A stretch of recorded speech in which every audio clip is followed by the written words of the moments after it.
अस्सलाम वालेकुम दोस्तों। सिंधी ॿोली ख़ानगी तइलीमी इदारनि में लागू थिए थी नथी थिए, जेकॾहिं थियल आहे उहा कहिड़ी पोज़ीशन में आहे, इहो त अॼु जो बहस आहे, अॼु जो मौज़ू आहे। पर जेकॾहिं इन जो पस मंज़र ॾिसबो त उहो असांखे 14 अगस्त 1947 खां पोइ वरी जेका पैदा थियल सूरत हाल हुई, उन पस मंज़र में असांखे सॼी सूरत हाल जेकॾहिं सम्झंदासीं त वधीक वाज़े थी पवंदी। ऐं ख़ासि तौर ते जॾहिं कराची जेका सिंध जी दिलि हुई ऐं आहे, उन ते कब्ज़ो ज़बरदस्ती कयो वियो। पीर इलाही बख़्श जॾहिं वॾ वज़ारत जो मनसब संभालियो ऐं उनखे मुकमल पुठ भराई हुई तॾोके वज़ीर आज़म लियाक़त अली ख़ान जी। ऐं उन्हनि ॿिन्हिनि हिकिड़ी कोशिशि कई त कंहिं बि तरीक़े सां पहिरें मरहले में सिंधी ॿोलीअ खे हितां निकाली मिले। उहा मिली वई। उन सां गॾोगॾु हुननि छा कयो त कराची जेको आहे उन जो कंट्रोल वफ़ाक़ खे ॾिनो वञे ऐं जेका सिंध जी राजधानी हुजे उहा हिते न रहे या सूबे जी राजधानी हिते न रहे। इहो हिकिड़ो तारीख़ जो बहस आहे जंहिं ते कॾहिं ॿियो हिकिड़ो अलॻि प्रोग्राम कंदासीं। पर अॼु असां जेका मौज़ू जी चूंड कई आहे उहा आहे ख़ानगी तइलीमी इदारनि में या ख़ानगी तइलीमी जेके स्कूल आहिनि उन्हनि में सिंधी ॿोली लागू थिए थी या नथी थिए। सिंध असेंबलीअ 1972 में हिकिड़ो क़ानून मंज़ूरु कयो जंहिंखे सिंधी लैंग्वेज एक्ट चवनि था। उन लैंग्वेज एक्ट या ॿोली क़ानून तहत ॿ हिकिड़ा कमु करणा हुआ। हिकिड़ो हुयो तइलीमी इदारा, उन तइलीमी इदारनि में स्कूल बि अची वञनि था, उन्हनि में कॉलेजिस अची वञनि था। ॿियो हुयो त सिंध पब्लिक सर्विस कमीशन में अंग्रेज़नि दौर जे साॻे ई अंदाज़ सां जीअं जेके ऑफिसर सिंधी नथा ॼाणनि उन्हनि खे सिंधी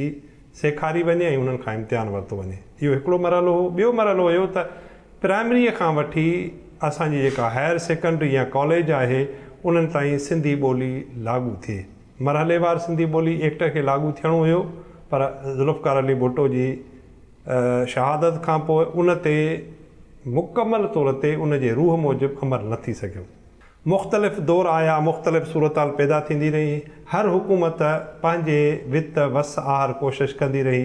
पर हिकु लाबी जेका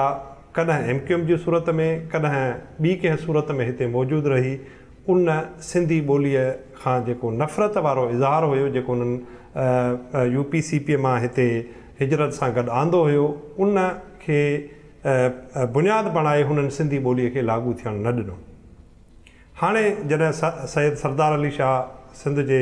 तइलीम वारो कलमदान संभालियो त हुन ते बि हिकिड़ी ज़िमेवारी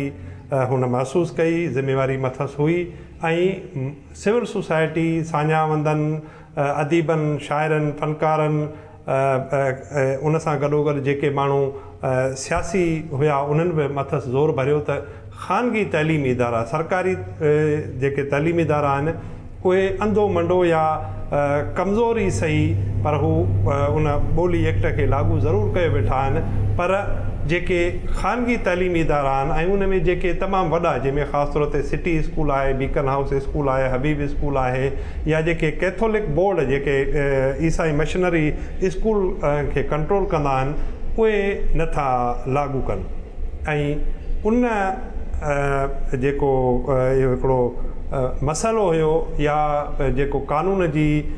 जेका शिक आई उन ते जेको अमल न पियो थिए, उन ते अमल करण लाइ सिंध हुकूमत ताज़ो ई या जेको सरदार अली शाह साहब हुन जे मातहत स्कूल खातो आहे, उन जो हिकिड़ो ॿियो डिपार्टमेंट आहे जंहिंजो कमु ई ख़ानगी तइलीमी इदारनि जो कंट्रोल करणु आहे। उन्हनि कोशिशि कई ऐं मुख़्तलिफ़ जेके स्कूलनि जा वॾा चेन जंहिंजो मूं हिते ज़िक्र कयो, सिटी स्कूल आहे, बीकन स्कूल आहे, मामा पारसी आहे, BVS स्कूल आहे, या अहिड़े क़िस्म जा जेके वॾा हितां जा कराची ऐं सिंध जे ॿियनि शहरनि में जेके हलंदड़ चेन आहिनि, उन्हनि खे उन्हनि कोशिशि कई। ऐं ख़ासि तौर ते उन्हनि में जेका इन सॼे मामले खे ॾिसे पई, जेका प्राइवेट इंस्टीट्यूशन जो जेको कंट्रोल कंदड़ इदारो आहे उन जी रजिस्ट्रार आहे रफ़िया मल्ला साहिबा, उन्हनि कोशिशि कई ऐं मुख़्तलिफ़ स्कूलनि में वञी या जेके हुननि जूं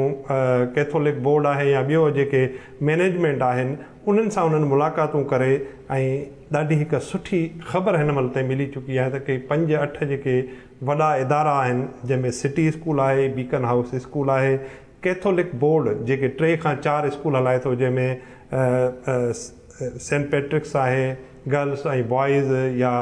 सेंट पॉल्स आहे उन्हनि नोटिफिकेशन बाज़ाब्ता तौरु जारी करे ऐं ख़त सिंध हुकूमत जे वास्तेदार खाते खे मोकिलियो आहे त असां ईंदड़ साल यानी ईंदड़ साल तइलीमी साल जेको अगस्त 2019 हिन साल खां ई हलंदो उन सिंधी ॿोली एक्ट जेको आहे उन ते लागू करे 3 दर्जे खां वठी असां तइलीम ॾियणु शुरू कंदासीं ऐं मुंहिंजे ख़्याल में इहा हिकिड़ी वॾी ख़्वाहिश त पंहिंजी जॻह ते हुई पर हिकिड़ी तमामु वॾी कामयाबी आहे सिंध हुकूमत जी ऐं ख़ासि तौर ते सरदार अली शाह साहिबु या जेके वास्तेदार अमलदार आहिनि जंहिंमें काज़ी शाहिद परवेज़ साहिबु आहे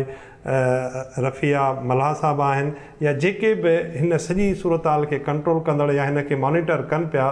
बहरहाल उहे जस लाणनि ऐं ख़ासि तौर ते असां जॾहिं सिंध जे तइलीम खाते ते तमामु घणी तनक़ीद कयूं था ऐं पर जेकॾहिं हुननि का चङाई कई आहे को चङो कमु करे ॾेखारियो आहे त ज़रूरु असांखे उन जी वाखाण करणु घुरिजे पर उन सां गॾोगॾु सैयद सरदार अली शाह साहिब ते हिकु ज़िमेवारी बि लागू थिए थी त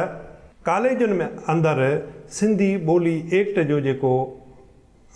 जेका वास्तेदार शिक आहे उन ते अमल नथो थिए छा स्कूलनि ताईं त सिंधी ॿोलीअ सां पढ़ाई थी वञे ख़ासि तौर ते जेके ग़ैर मादरी ज़बान तौरु पर कॉलेजनि में उहा नथी पढ़ाई वञे ऐं उन में सरासर असां लफ़्ज़ इस्तेमालु कंदासीं बदमाशी आहे असांजे जेके तइलीमी बोर्ड आहिनि उन्हनि जी तंहिंजे करे हींअर जॾहिं समूरा तइलीमी बोर्ड सिंध जे वॾे वज़ीर जे मातहत आहिनि ऐं सैयद सरदार अली शाह साहिबु मुतहरिक हिकिड़ो वज़ीर आहे उनखे ज़ोर बार आणे इन्हनि ते ॾेई इहो सिंधी ॿोली एक्ट जेको कानून आहे ऐं जंहिंजा किताब छपिया पिया आहिनि उस्ताद भर्ती थी चुका आहिनि लेक्चरर मुख़्तलिफ़ भर्ती कया विया आहिनि ऐं किताब छपिया पिया आहिनि ऐं उन सां गॾोगॾु जेका स्कीम ऑफ स्टडी आहे उहा मंज़ूरु थियल आहे ऐं तंहिंजे करे ज़रूरत उन जी ॻाल्हि जी आहे त इहो जहिड़े नमूने सां हिननि स्कूलनि में सिंधी ॿोलीअ खे लागू करायो आहे असांजा जेके सरकारी कॉलेजिस आहिनि उते सिंधी ॿोली नथी पढ़ाई वञे ग़ैर मादरी ज़बान तौरु हाणे कोशिशि करे हिन ई तरीक़े सां ज़ोर बार विझी ऐं संदसि ई खाते जो कमु आहे सरदार शाह साहिब जो त हू उन ते अमल दरामद खे यकीनी बणाए